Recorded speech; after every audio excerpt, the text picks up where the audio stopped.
Hey guys, this is Sam, and today we're going to be talking about the changes found in iOS 8.3 Beta 2.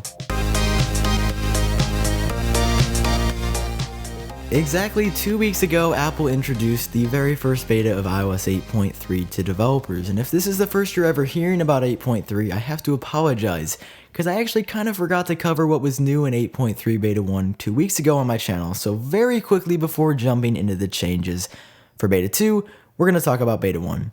First off, there's a new option for wireless CarPlay.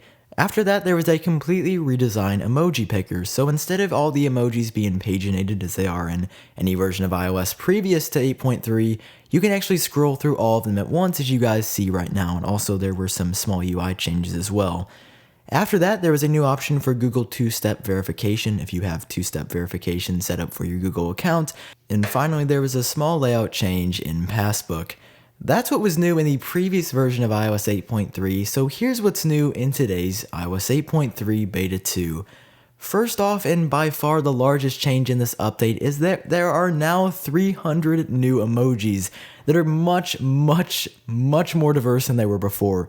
As you guys can see, when you actually hold down on a particular guy or girl, it'll actually come up with a selection of more emojis that you can pick from depending on the ethnic group, which I think is just so cool. I love seeing Apple going outside the box. Not a lot of other companies are trying to include everybody.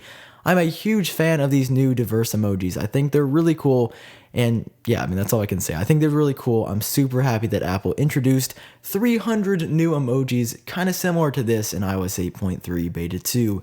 Along with these new diverse emojis, there's also updates for the Apple Watch icon, iPhone icon, and I believe there's either 16 or 32 new flags from around the world that are also new in the emoji picker. So like I said, it's really cool that Apple's adding all these new emoticons. I'm a huge fan of that. After that, Siri also now can speak more languages.